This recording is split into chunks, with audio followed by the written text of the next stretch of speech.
And I told them I want to have a fundraising event to raise funds for the Bosom Church. So they told me, tell me about this church, tell me about Dominica. You know, I said, why are you asking me all these questions? Come to find out, cut a long story short, by the time I left that diner, Serafino had convinced me to raise $500,000, not one event. Here we go. And he explained to me how to do it, who to talk to, how this whole thing works. I told him, look, I take your patients, that's what I do for a living, I don't have time.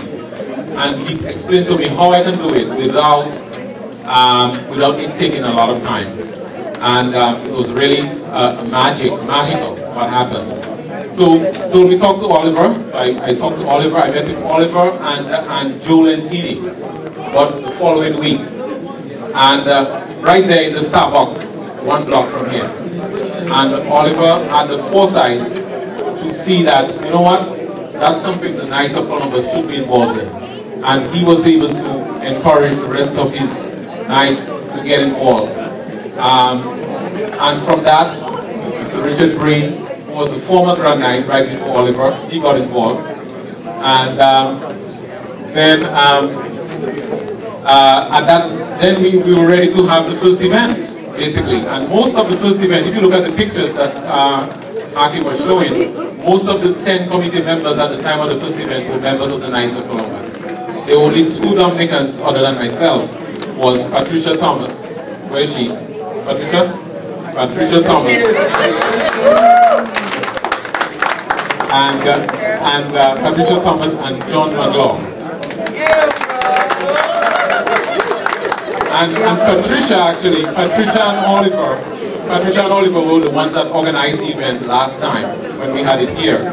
We had about 85 people, and would you believe they raised $7,500 total. Patricia and Oliver. So from there we started to grow the group, and basically each person that came on, they did an event. Patricia did a raffle. She did a picnic in Rosedale. Each event we had, though, there was one person one thing that was consistent about each event was the food. And the person behind the food, the person that was in charge of the food when it was here last time, was Ms. Cynthia Gordon. There she is over there. And every event we have, she's in charge of the food. And when we had the event last year, she was able to inspire Sonelia, there, right there.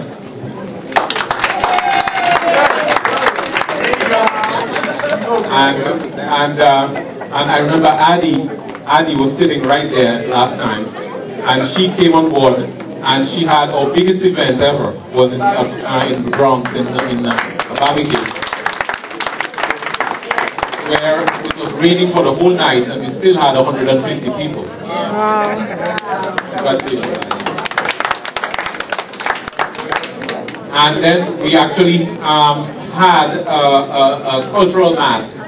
You know, Dominica, the way what has happened in Dominica to be able to change, because actually the Dominica Catholic movement has changed with the times.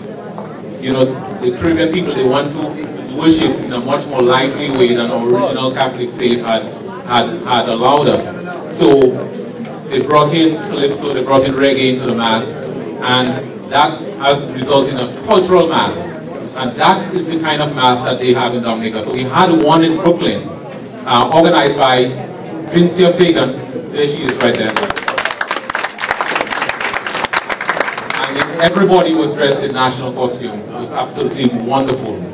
And that same November is when we went to Dominica. The people that came on, that went to Dominica with us, was Mr. Richard Breen. Where is he? Right here. Mr. Richard Breen. Mr. Richard Breen stayed at the Fort Young Hotel.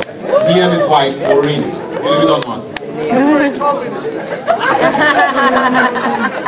Anthony Santiago was living in Portsmouth. There he is right there. Yeah. Eric.